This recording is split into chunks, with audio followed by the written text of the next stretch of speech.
Bonjour à tous et bienvenue sur votre JT du Geek EV en mode électrique. Aujourd'hui, nous allons parler du tout nouveau SUV de Huawei, l'Ato M5. N'oubliez pas de vous abonner pour ne louper aucune vidéo.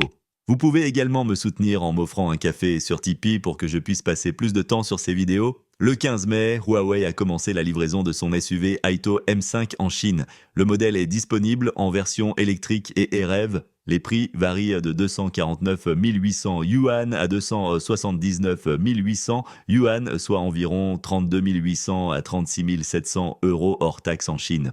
Le nouveau Aito M5 propose deux nouvelles couleurs extérieures, rouge métropole et gris Tahiti. Les autres couleurs disponibles sont blanc céramique, bleu azur et noir doré.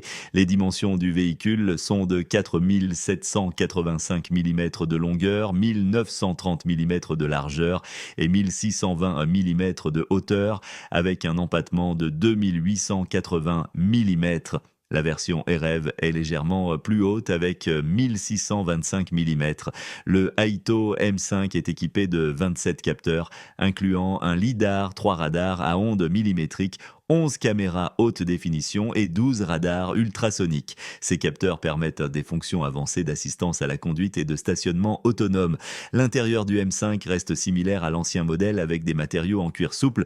Il dispose d'un tableau de bord LCD de 10,25 pouces et d'un écran central flottant de 15,6 pouces. Le véhicule est également équipé de deux chargeurs sans fil rapide de 50 watts, deux portes gobelets et un nouveau levier de vitesse en cristal. Le modèle électrique est propulsé par un moteur synchrone à aimant permanent de 200 kW, soit 272 chevaux, et une batterie lithium fer phosphate de 83 kWh. L'autonomie est de 602 km selon le cycle CLTC. L'accélération de 0 à 100 km/h est de 7,1 secondes.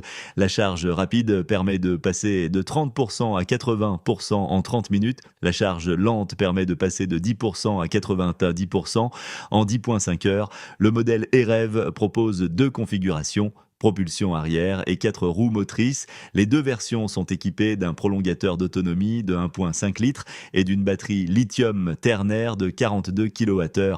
L'autonomie électrique pure est de 255 km pour la propulsion arrière et de 230 km pour la version 4 roues motrices. L'autonomie totale selon le cycle CLTC est de 1440 km pour la propulsion arrière et de 1275 km pour la version 4 roues motrices.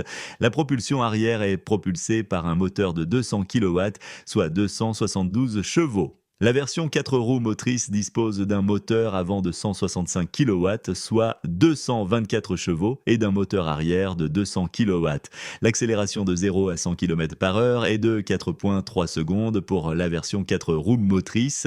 Alors, que pensez-vous de ce nouveau SUV Aito M5 de Huawei? Est-ce que ses caractéristiques et son prix vous séduisent? Laissez votre avis dans les commentaires ci-dessous.